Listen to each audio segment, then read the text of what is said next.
Are you ready for the song? Not really singing, but here we go. Nausea, heartburn, indigestion, upset stomach, diarrhea. Good Lord. That was a commercial. It was on TV forever. Anyway, I'm Dr. Patty Barch with Naturally Unbridled Wellness and naturallyunbridled.com, and this is Down the Ridge with Dr. Patty. Today, we're going to be talking about the digestive system for approximately the next 7 minutes. Here we go. The digestive system is the part of your body, obviously, that is designed... Ooh, I had to put my gloves on. The steering wheel is cold. The digestive system is designed to help you to access the nutrients from the food that you're eating. So in the food that you're eating, you're getting calories, but you're also getting nutrients. So you're getting proteins, fat, carbohydrates, vitamins, minerals, etc. And when your food is in food form, you can't really access those nutrients very well. You have to break that food down into its component molecules / nutrients, then take those nutrients into your body and use those nutrients to build cells, hormones, neurotransmitters, all the parts of you. So I'm going to walk you through the digestive system and explain a bit about probiotics, prebiotics, and digestive enzymes. So the very first part of digestion is the part that a lot of people sort of skip, and that is chewing. The scientific term for chewing is mastication. So as you chew your food, you're breaking down those particles into smaller and smaller bits, creating more surface area for the second part of digestion. But not done with chewing. So you really do want to chew your food a ton. One little tip that I'll sometimes give people is the no reload rule, which is you take a bite of your food and you put your fork down, and then you consciously chew your food, and try to, like, there's like this old school thought of like chew every bite 100 times. Good luck with that. But to thoroughly chew your food, to make the particles small enough so that there's a ton of surface area for the second part of digestion. So saliva in the mouth has some enzymes in there. I'll talk about enzymes in a minute. And there's also some absorption that actually happens in the mouth. So we know this because, like, if a diabetic is having an episode, they'll put like a sugar tablet in their mouth, or they'll give them some juice. So we do know that some stuff is absorbed in the mouth. So there are some remedies, supplements, that sort of thing that we use in the office that we actually have you put it under your tongue because it's absorbed there. So first step of digestion is chewing. Don't skip it. A lot of indigestion is your stomach can't handle the massive size of the food particles.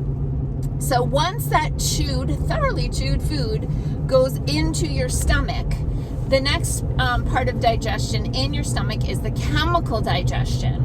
So you have digested juices in your stomach, like the hydrochloric acid or stomach acid. You get bile from your gallbladder gets squirted into there. You get pancreatic enzymes from the pancreas. A lot of people think the pancreas only makes insulin, but it actually makes a lot of enzymes too. So time to talk about enzymes.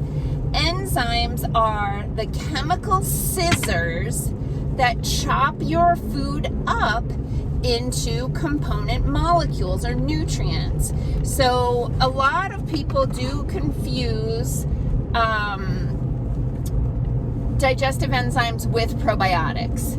So the difference is digestive enzymes are chemical scissors that break your food down into component molecules, and there's a variety of different enzymes. So there's like lipase breaks down fat, lactase breaks down the milk sugar lactose. Most enzymes end in ACE, ASE.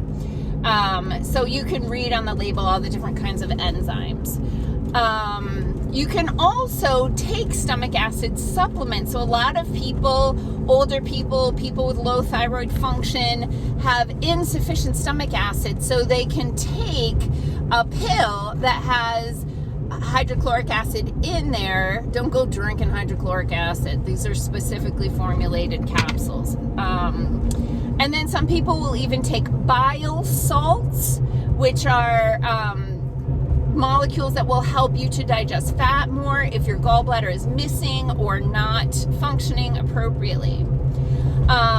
So we have a digestive enzyme blend that actually has some bile salts and hydrochloric acid in there. It's called Gut Magic, and you can find that at shop.naturallyunbridled.com. I think that's it. Otherwise, naturallyunbridled.com, and click on the shop thing. But the Gut Magic is my absolute go-to favorite digestive enzyme. So once your food leaves your stomach, it goes into your small intestine. Now, your small intestine is called the small intestine not because it's short. It's actually a lot longer than your large intestine. It's because it's narrow. It's skinny. So you have over 20 feet of small intestine that's divided into 3 segments. And inside your small intestine, lining the interior portion of your small intestine, are these finger-like projections. These are fun, huh? Finger-like projections called villi. Each little finger has a capillary, which is a small, tiny blood vessel. Each villi has a little capillary that goes in there, and in the small intestine is where your body is taking the nutrients from your physically chewed and chemically digested food and absorbing it into the bloodstream and starting to turn it into parts of you. Part of the problem with people who have a lot of diarrhea or have a diarrhea episode even, or even some people with this chronic digestive issue because they're eating foods that they're intolerant to, is those fingers, those villi in the intestines get sloughed off in the inflammation. Instead of having fingers to grab onto your nutrients, you got a fist. You can't grab anything with a fist. And so you have malabsorption. So I'll have people who have chronic diarrhea come into my office and they're overweight, and I tell them, you're malnourished. And they're like, what? They're like, look at the size of me. And it's not that they're not eating enough food, and it might even not be that they're not eating enough food, but what they're doing is they're not absorbing their food because they got fists instead of fingers. So what will happen if you have this chronic malabsorption situation is your body thinks you're starving to death. It thinks there's a famine, and you go into hoarding calories. And you can absorb sugar in your mouth, remember? So you're eating those crackers, those chips, those mashed potatoes, drinking that soda, drinking that juice. Your body is hoarding calories left and right, but it's not getting any iodine or any amino acids or any B12 or anything like that. So the great news is that those fingers grow back pretty quick, so we're really able to make significant improvements with people's health and their digestion in a short amount of time. So that's good. So then we leave the small intestine, and once your body has taken the nutrients out of that food, it's not really food at this point anymore, but once it has taken the nutrients out, the rest is waste, right? Turns into poop.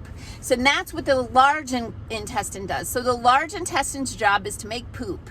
And so part of what it does is absorb the extra water out of your digesta, just the mush that's going through your digestive system. The large intestine is going to absorb the water out of there, and it's going to form stool. If you're chronically dehydrated, your body is going to take extra water because it is in desperate need of it, and so you're going to end up with really hard stool, those rabbit pellet turds, or stool that's really hard to pass. I'm going to hold off on talking more about constipation. I'll do a whole video about that, but I just did want to bring back, because I missed it, the probiotics and prebiotics really quick. Probiotics are microorganisms, bacteria, etc., that help you to digest your food. They help to make certain vitamins in your intestines, and they also help to convert certain hormones and neurotransmitters into their active form. You have more bacteria cells in your body than you have human cells in your body. Read that again, louder, for the people in the back. You have more bacteria cells in your body than you have human cells in your body. So it is very, very, very important to have the right bacteria and have them to be happy. So probiotics are putting those microbes in. If you put them into a hostile environment, they're going to die. So we have to create the right environment so that they can flourish. And then prebiotics are food for the probiotics to eat.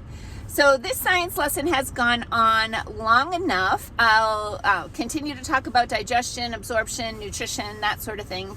And you can all look forward to the constipation talk. Peace out, peeps. Have a healthy day.